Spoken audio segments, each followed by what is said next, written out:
Bom, pessoal, hoje nós vamos ver um pouco sobre o surgimento das primeiras instituições de Estado, tá? Então, primeiramente, Estado, ele vem do latim, tá? E ele significa a palavra firmeza. Estado significa a palavra firmeza. Isso lá no século XVI. Para eles, desde aquela época, quando a gente fala em Estado, Estado é uma sociedade organizada politicamente e transparente, onde tudo que acontece, tudo que é feito, a população saiba e seja feito tudo de uma forma transparente e correta. O Estado, ele é uma organização que ele vai reger, ele vai comandar, ele vai cuidar do comportamento dos seus membros. Pautado isso sempre numa hierarquia de poder, tá? Então, o que é uma hierarquia de poder?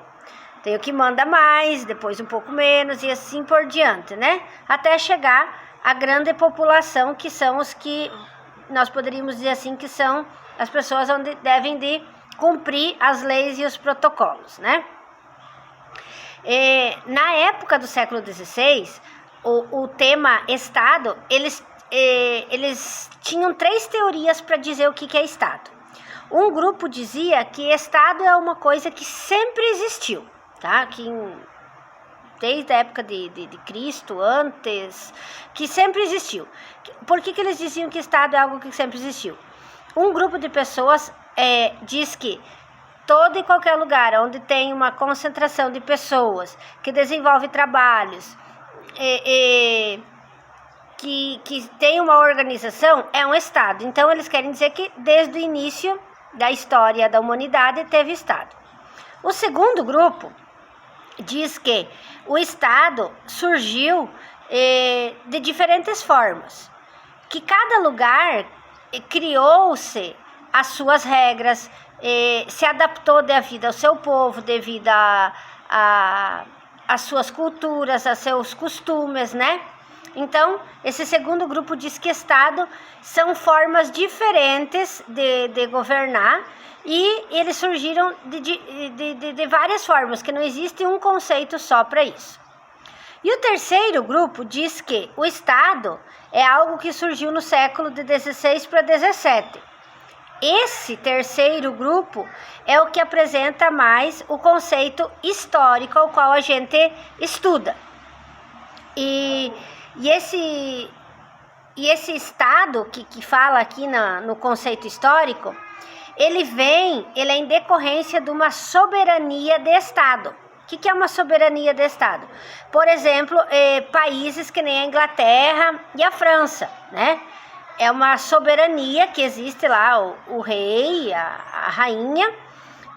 Outros países também tem, mas a gente vai pegar esses porque vem lá desde aquela época do século XVI, aonde tudo é regido pelo rei ou pela rainha, né? Da mesma forma, nós temos o país da França também.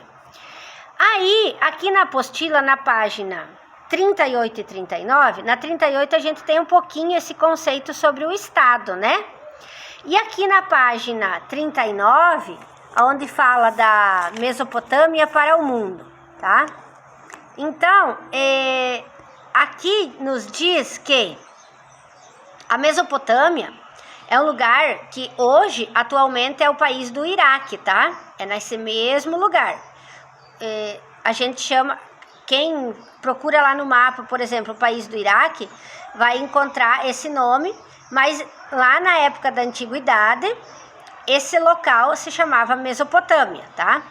Que fica localizado entre os rios Tigre e Eufrates, tá? Essa região da Mesopotâmia, ela é considerada uma região muito fértil, produz muito, tá? E aonde as pessoas têm livre acesso de vários lugares, tudo, o acesso é bem fácil de chegar lá. Os primeiros povos que habitaram a Mesopotâmia, eles eram chamados de sumérios. Isso mais ou menos no ano 3000 antes de Cristo nascer, Também faz tempo, né?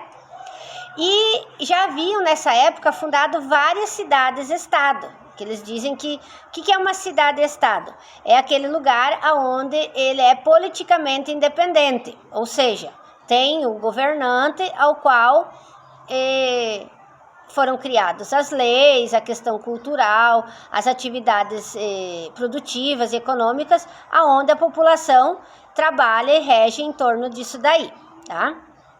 É uma cidade-estado. Então, em cada cidade-estado da Suméria, eles tinham a própria organização deles. E, naquela época, a pessoa que era governante, ela exercia duas funções. A função religiosa e a militar, ou seja, ela comandava aquele espaço territorial e, ao mesmo tempo, ele chefiava a questão religiosa, tá? Mesmo que tivesse várias cidades sumérias, as características eram a mesma, ou seja, era falada a mesma língua numa cidade, na outra também, as atividades econômicas, o que eles produziam, a agricultura, o que eles vendiam, o que eles comercializavam, a prática religiosa, toda era a mesma. Cada um na sua cidade, mas era as mesmas atividades eram desenvolvidas, tá? E também naquela época houve a construção dos primeiros templos e palácios, que nem esse que tem aí, que vocês estão vendo, né? Que eram chamados os zigurates, tá? Eles eram enormes construções, eles tinham formato de pirâmide e várias escadas, as escadarias também enormes, e essas escadarias levavam até o topo. Ali dentro desses zigurates, centralizava-se todo o poder militar e o poder religioso, tá? Tudo que era da parte religiosa, cerimônias religiosas, elas eram realizadas sempre no topo dessas pirâmides, ou seja, na parte superior, na parte de cima, tá? E a parte de baixo, como essas pirâmides havia vários andares, as partes inferiores, as de baixo, era o lugar aonde os comandantes da época, né, rei ou rainha, tinha a sua moradia, né, e também ali que se tinha a sede do governo, ali que eram traçados os comandos, eram feitas as leis, o que podia, o que não podia, tá? A questão econômica, da produtividade, da comercialização, tudo era feita ali na parte de baixo, na parte inferior, né, onde era a sede do governo. E também era nessa parte que circulavam os súditos do rei, tá? Os súditos só podiam andar ali. Na parte superior, então, que era a parte das cerimônias religiosas, somente quando tinha cerimônias. Fora disso, ninguém circulava lá.